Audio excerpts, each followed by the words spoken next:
Madame, Monsieur, bonjour, bienvenue sur Al24 News pour ce 13h. Tout de suite, les titres de ce lundi 20 décembre.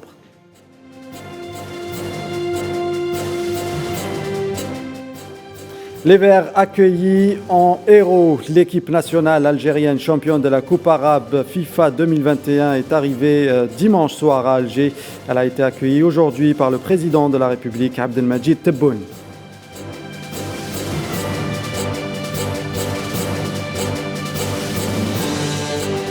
Nigeria, des attaques ont fait 38 morts dans des attaques armées survenues dans l'état de Kaduna, au nord du pays.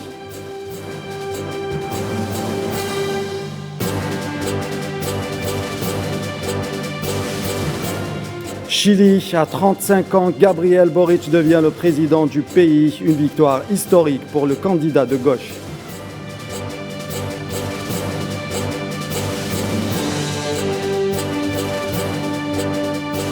Transport aérien, baptême de feu en Algérie pour la compagnie aérienne Volotea, la liaison France-Algérie renforcée.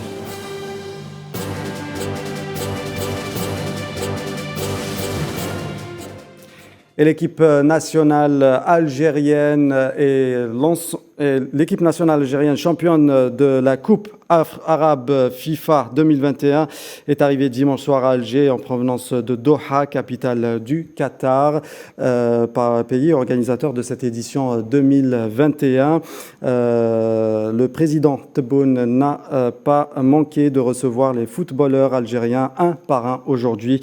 Au Palais du Peuple, la réception a eu lieu en la présence de plusieurs hauts responsables du gouvernement. Le chef de l'État les a tous félicités. En plus, les responsables de la FAF et plus des responsables de la FAF et de staff technique de la sélection nationale.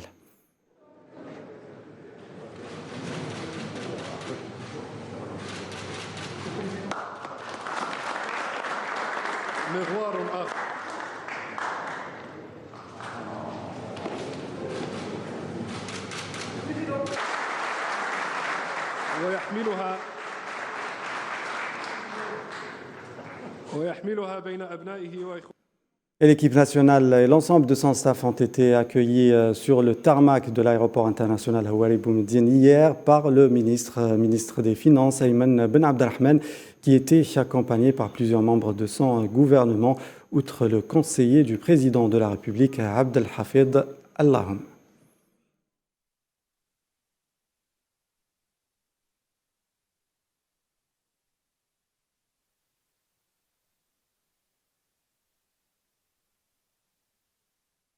Voilà, les sensations sont les mêmes. Ça faisait longtemps ما حسيت هذيك la sensation مع الفريق الوطني et qui راك مع الفريق الوطني والشعب يفرح. C'est le plus important. من نشكروا les joueurs يستاهلوا الخير. Ils ont été très combatifs, des joueurs qui mouillent le maillot, qui aiment le pays, un super état d'esprit.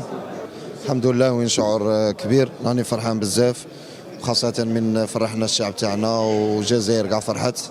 صافي ان كرون بليزير وحنا توجور نلعبوا على الاعلام باش نفرحوا الشعب تاعنا.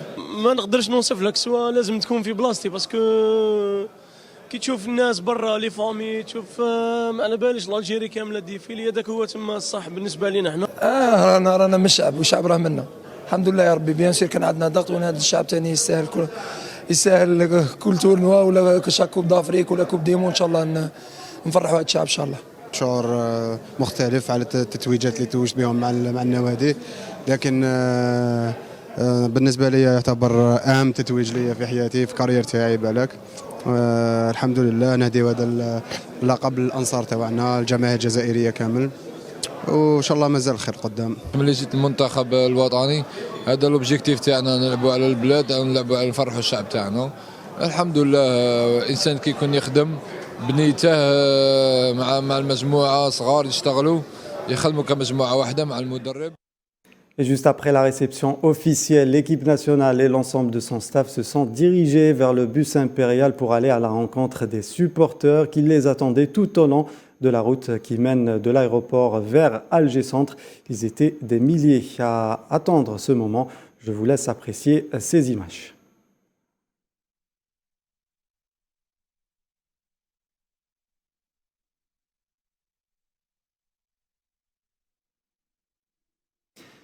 Toujours en Algérie, la dernière réunion du Conseil des ministres de l'année s'est tenue hier dimanche 19 décembre, présidée par le chef de l'État Abdelmadjid Tebboune. Cette réunion a été consacrée à l'examen et à l'approbation de projets de loi relatifs au secteur de la justice et de la recherche scientifique, outre la présentation d'un exposé sur le développement de la production agricole, indique un communiqué officiel.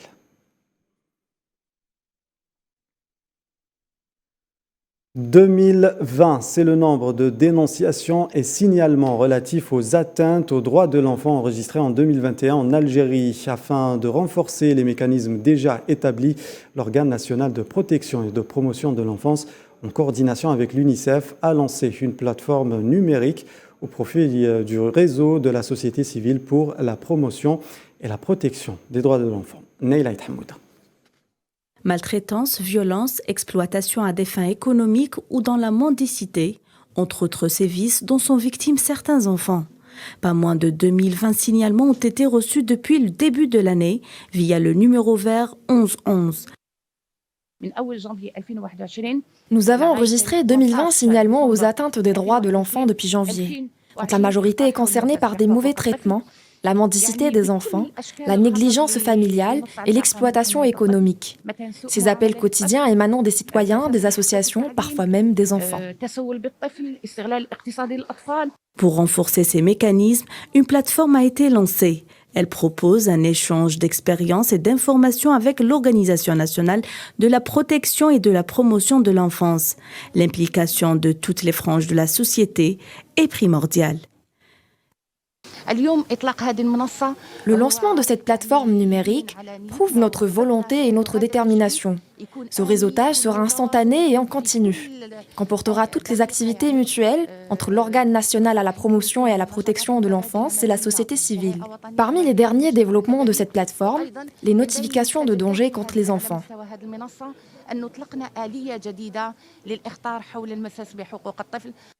L'Algérie accorde un intérêt particulier à la question de la protection des droits de l'enfant.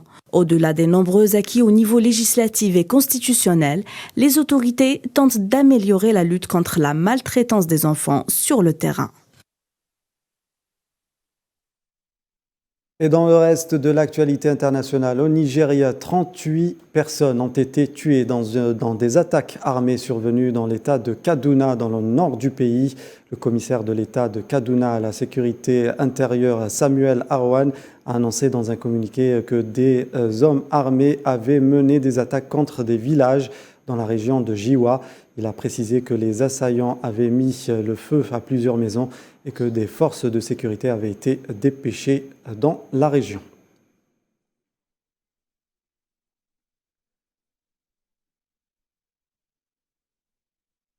Les unités de l'armée populaire de libération sahraoui ont mené de nouvelles attaques contre des positions des forces d'occupation marocaines dans les secteurs de Haouza, Aoussard et Mahbes, a indiqué dimanche le ministère sahraoui de la Défense dans un communiqué. D'autres attaques de l'armée sahraoui ont ciblé le 43e bataillon des forces d'occupation dans la région d'Amitir, Mkhinza. Selon la même source, les attaques de la PLS se poursuivent contre les forces d'occupation marocaines qui subissent des pertes humaines et matérielles considérables le long du mur de la honte, conclut le communiqué. Au Soudan, le 19 décembre, une date hautement symbolique qui célèbre le 3e anniversaire du début de la révolution qui a renversé Omar el-Béchir après 30 ans à la tête du pays. C'était aussi ce dimanche que s'est déroulée la 9e marche du million annoncée contre le coup d'État militaire du 25 octobre mené par le général al-Burhan. Une marche qui s'est rapidement transformée, comme vous le voyez, en émeute. La police soudanaise a tiré des grenades lacrymogènes à Khartoum pour disperser les dizaines de milliers de manifestants descendus dans la rue. Bilan, plus de 200 blessés, de nombreuses arrestations et de la détermination à continuer de protester.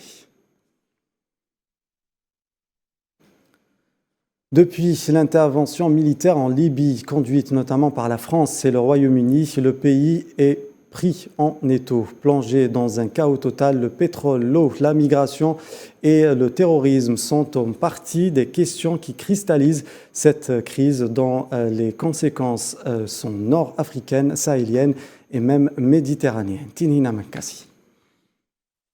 C'est marqué du sceau de la démocratie que l'OTAN mène une opération en Libye en 2011. Mais cet alibi n'est qu'une excuse pour les grandes puissances qui depuis longtemps ont des appétits hégémoniques sur ce pays. L'opération Southern Mistral, avec ce plan secret franco-britannique qui préparait depuis novembre 2010 un plan de renversement du régime du colonel Muammar Kadhafi. Les grandes puissances et les nouveaux pôles d'influence sont à couteau tiré concernant la Libye. La richesse de son sol en pétrole et en eau figure parmi les enjeux qui dominent leurs agendas. Et la contribution française, n'est-ce pas, à l'intervention militaire occidentale en Libye pour renverser le régime du colonel Muammar Kadhafi. Les rapports de force de ces derniers ne cessent d'évoluer en fonction de leurs préoccupations économiques, sécuritaires et politiques. Les enjeux n'étaient pas ceux que présentaient la France et la Grande-Bretagne. L'enjeu était plus autre, c'était continuer la domination, le contrôle de la Méditerranée, le contrôle du canal de Suez pour empêcher, n'est-ce pas, aux autres puissances, dont la Russie et la Chine, de pouvoir se mouvoir à travers le monde. Donc voilà pourquoi aujourd'hui la Libye se trouve à la croisée des chemins de ces puissances-là. Ce conflit, qui a fait un bilan humain très lourd, semble à la croisée de chemins à la veille d'élections présidentielles législatives voulues historiques par les grandes puissances. Et les forces d'occupation sionistes ont procédé hier à l'arrestation de 7 Palestiniens en Cisjordanie occupée, a rapporté l'agence de presse palestinienne Wafa. Les soldats d'occupation ont arrêté 7 Palestiniens de la province de Jénine, dont 2 frères, et ont perquisitionné leur maison, précise Wafa, relevant que l'armée sioniste a également pris d'assaut la ville de Beit Omar, au nord d'El Khalil, où une maison a également été fouillée. Les forces d'occupation ont en outre installé des barrages militaires menant vers la ville d'El Khalil et arrêté des véhicules palestiniens entravant la circulation des citoyens.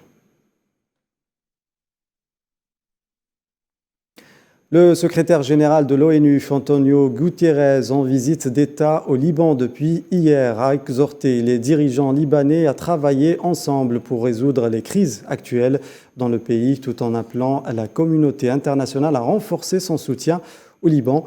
Je suis venu porter un message simple au peuple libanais. Les Nations Unies se tiennent à votre côté, a déclaré Guterres lors d'une conférence de presse conjointe tenue au palais présidentiel après une rencontre avec le président libanais Michel Aoun, qui l'a qualifié de fructueuse.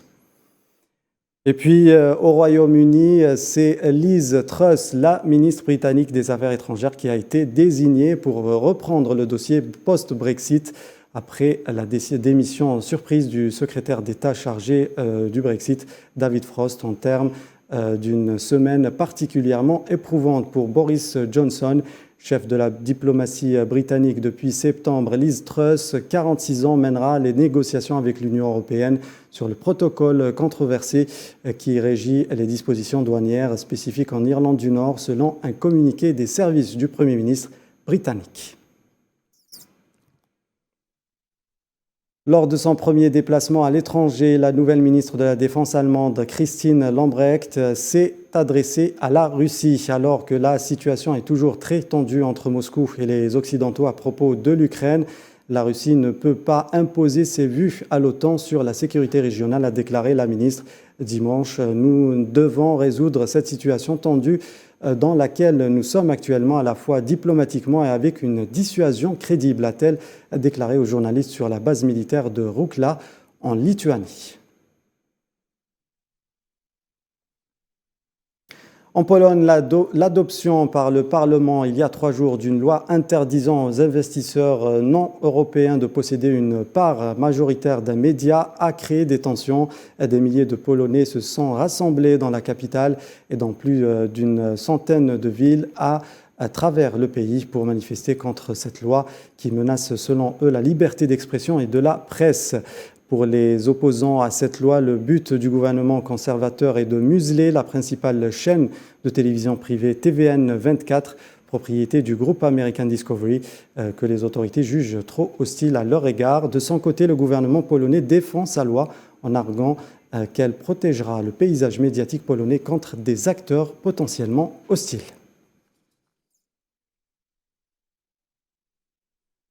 La progression du variant Omicron inquiète les gouvernements qui multiplient les mesures à l'approche des fêtes de fin d'année. En Belgique, des manifestants ont défilé contre le pass sanitaire. Aux Pays-Bas, les commerces et les lieux de loisirs non essentiels ont fermé pour un mois. Neila Hamoud. Nouvelle manifestation contre les restrictions sanitaires. Des milliers de personnes ont défilé dans les rues de Bruxelles. C'est le pass sanitaire et l'obligation de se faire vacciner pour le personnel de santé qui sont pointés du doigt. Des débordements ont eu lieu. La police confirme avoir procédé à 55 interpellations. Le dernier tour de vis en date est venu des Pays-Bas. Le confinement fait son retour. La nouvelle a été un choc pour les Néerlandais.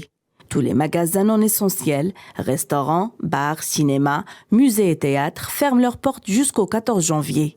Interdiction de recevoir chez soi plus de 2 personnes. Exception pour le 25 décembre, on pourra recevoir 4 personnes autour de la table. Au Danemark, également très touché par le rebond de la pandémie de Covid-19, pas de confinement, mais les lieux de spectacle, dont les salles de concert, sont fermés pour 4 semaines. À l'inverse, en Autriche, les magasins ont exceptionnellement réouvert, mesure complètement inhabituelle pour compenser les pertes subies lors du précédent confinement. Alors que le Royaume-Uni est en proie de l'explosion des cas de Covid-19 liés au variant Omicron, le gouvernement n'exclut pas de nouvelles restrictions pour Noël. Le Royaume-Uni, classé dans les pays les plus à risque par Berlin, durcit ses mesures. Les personnes arrivant de Grande-Bretagne devront se soumettre à une quarantaine de 2 semaines en Allemagne, y compris celles vaccinées ou guéries du Covid-19. Les experts du gouvernement recommandent des restrictions plus strictes dans les plus brefs délais.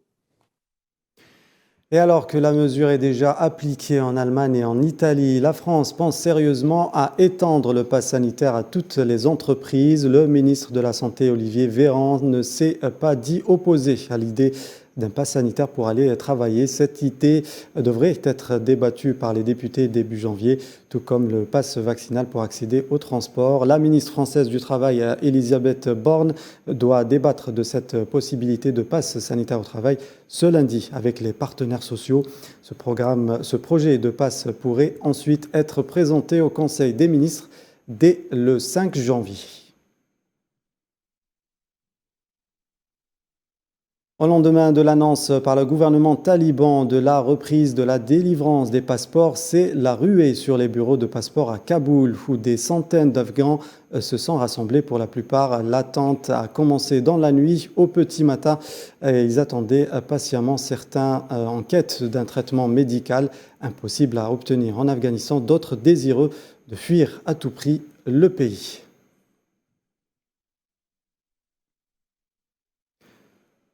Et nous vous en parlons hier, c'est des révélations fracassantes qu'a fait le New York Times sur les activités militaires au Moyen-Orient. Selon le média qui a eu accès à des rapports du Pentagone, des frappes de drones ont coûté la vie à plus de 1600 civils en Afghanistan, Irak et Syrie.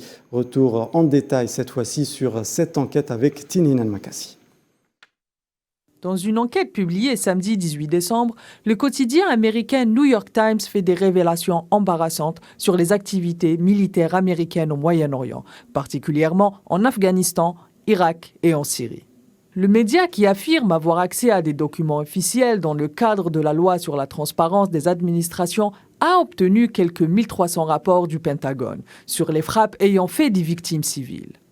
Ajoutant que c'est aux côtés d'une enquête menée durant 5 ans que le journal fait ces révélations embarrassantes pour l'administration américaine. En effet, le New York Times affirme, je cite, « La guerre aérienne a été marquée par des renseignements défaillants, des tirs de missiles hâtifs et imprécis et la mort de milliers de civils, dont de nombreux enfants. » Ce n'est pas la première fois que les bavures américaines dans le cadre de ce qu'elle appelle la guerre propre sont rendues publiques. À titre d'exemple, l'affaire Wikileaks, dont le fondateur Julian Assange est accusé par les États-Unis d'Amérique d'espionnage et risque plus de 175 ans de prison. Entre 2010 et 2011, Wikileaks rend public plus de 7000 documents confidentiels, mails, notes, correspondances, portant sur les actions diplomatiques et militaires des États-Unis, ainsi que des vidéos de l'armée américaine tirant sur des civils. Ou encore les conditions de détention de prisonniers irakiens et syriens à Guantanamo. Bien que ces bavures ne sont un secret pour personne, l'administration américaine nie toute accusation de crimes de guerre et de non-respect des droits humains dans ces pays-là.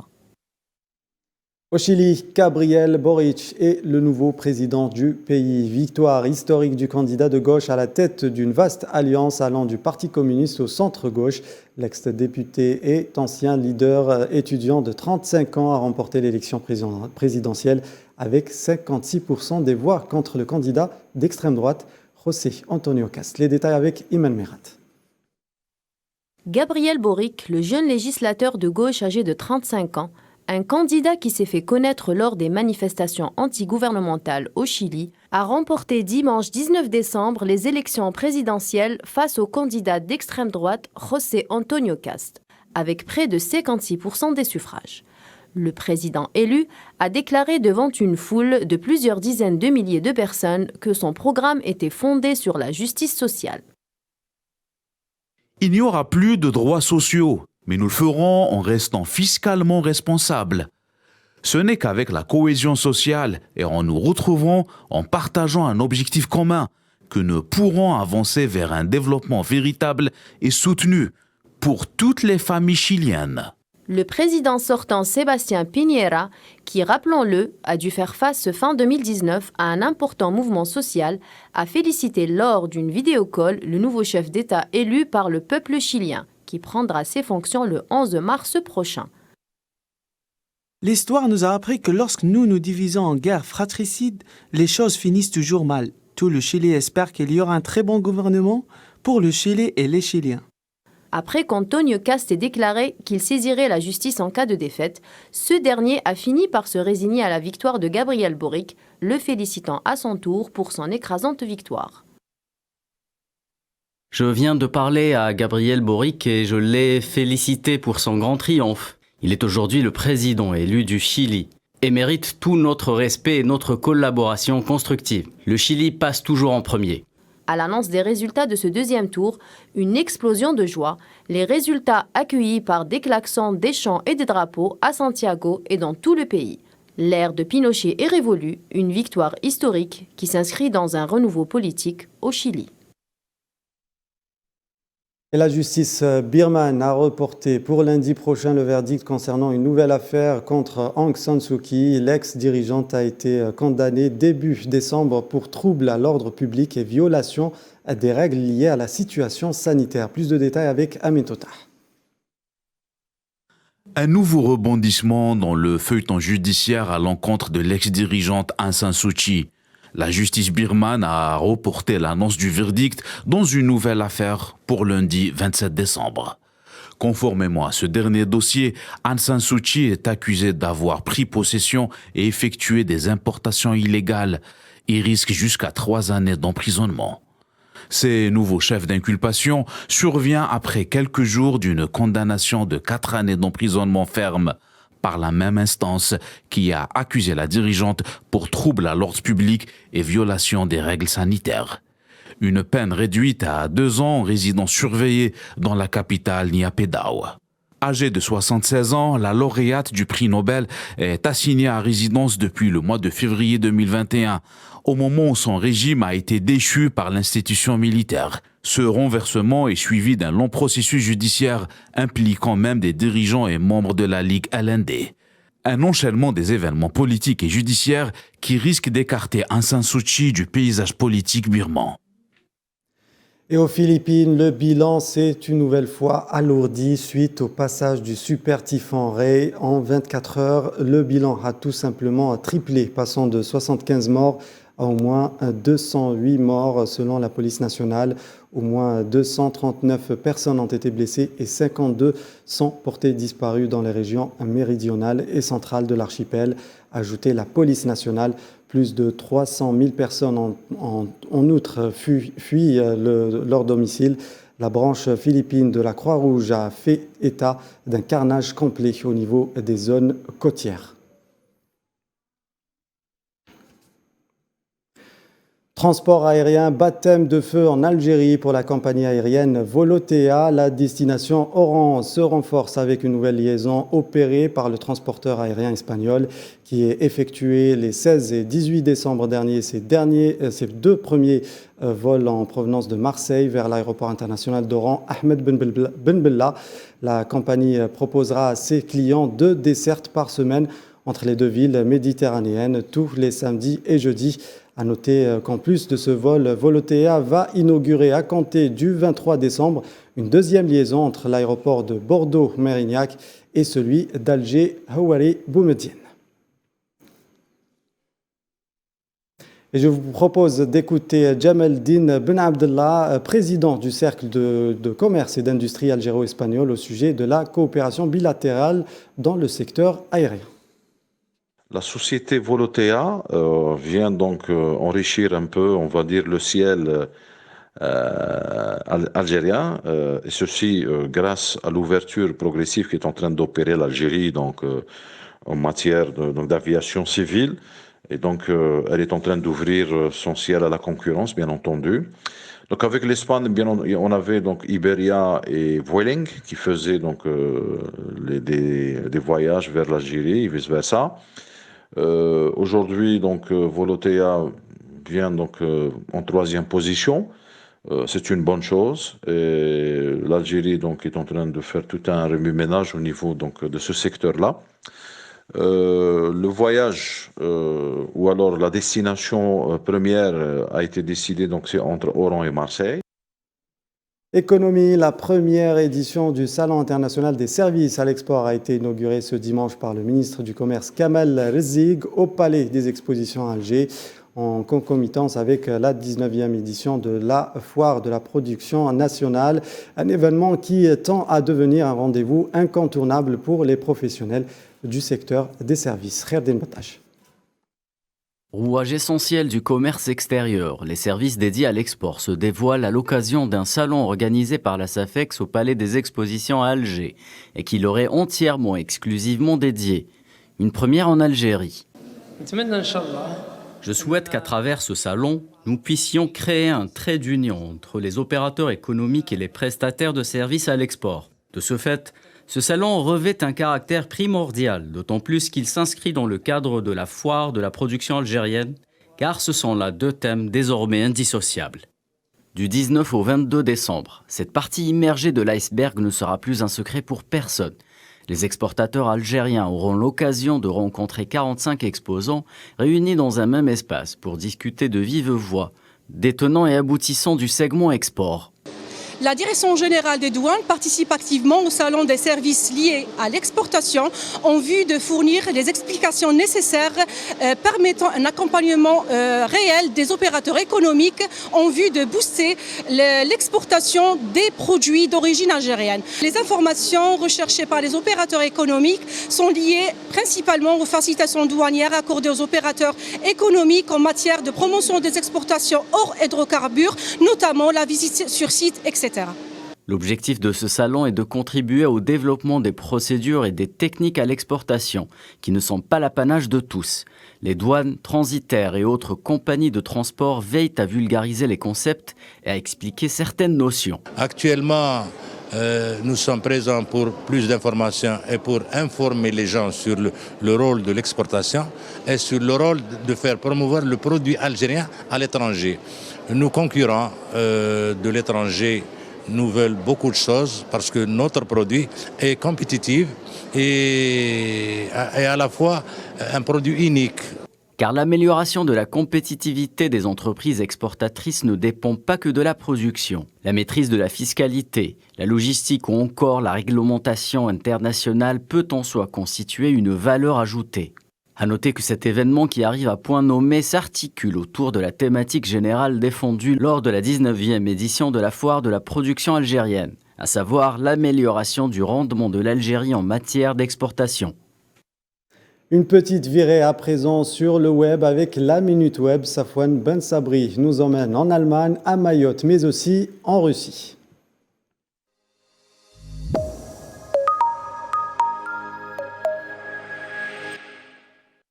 Allemagne, Russie et Mayotte seront à l'ordre du jour dans la Minute Web d'aujourd'hui. On entend souvent comme cliché sur les Allemands qu'ils portent une importance particulière à l'ordre et au respect des règles, cliché confirmé par ces policiers qui ont pour seule mission de veiller au respect de la distanciation sociale entre les manifestants, excès de zèle ou simple nationalisme.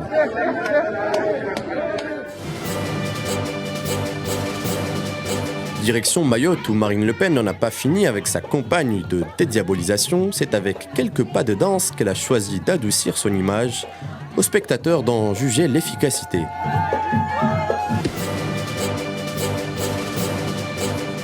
Cela se passe en Russie où presque les systèmes de contrôle de l'espace aérien russe au-dessus des eaux neutres ont détecté des cibles aériennes françaises et américaines s'approchant un peu trop près des frontières russes.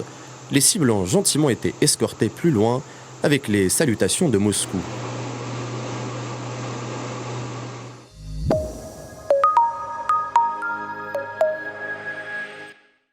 De la culture avant de clore cette édition, le livre témoin d'Henri Allègre. La question est portée au théâtre par le metteur en scène français Laurent Menninger. Le récit restera avant tout un dénonciateur de la torture du colonialisme français faite à l'égard des prisonniers pendant la guerre d'Algérie. Amira Béja. C'est l'histoire d'un livre témoin, La question, qui a fait l'effet d'une avalanche, que Henri Allègre eut écrit en prison sur des bouts de papier à l'abri des regards de ses tortionnaires. Henri Allègre, journaliste passionné de l'indépendance algérienne, arrêté par les parachutistes français en 1957 chez son ami Maurice Audin, qui avait été aussi arrêté la veille. Incarcéré par la suite dans un centre de torture, Henri décrit dans son livre l'instrument de torture qui lui avait brisé le corps. Aujourd'hui, dans une mise en scène de Laurent Menninger et le jeu du comédien Stanislas Nordy, on retrouve cette ode de la résistance au courage, mais aussi la dénonciation de la torture colonialiste française pendant la guerre d'Algérie. Le récit d'Henri Allègre n'est que le témoin vivant de ce que les murs des prisons voulaient cacher. Cette question est au cœur des mémoires et des vérités historiques communes des deux peuples, algériens mais aussi français. C'est la fin de ce 13h. Merci de nous avoir suivis. Tout de suite, la météo présentée par Amel Amzian Zitouni. À 19h, vous retrouverez Fatma Mhani. Restez fidèles à Al 24 News. À demain.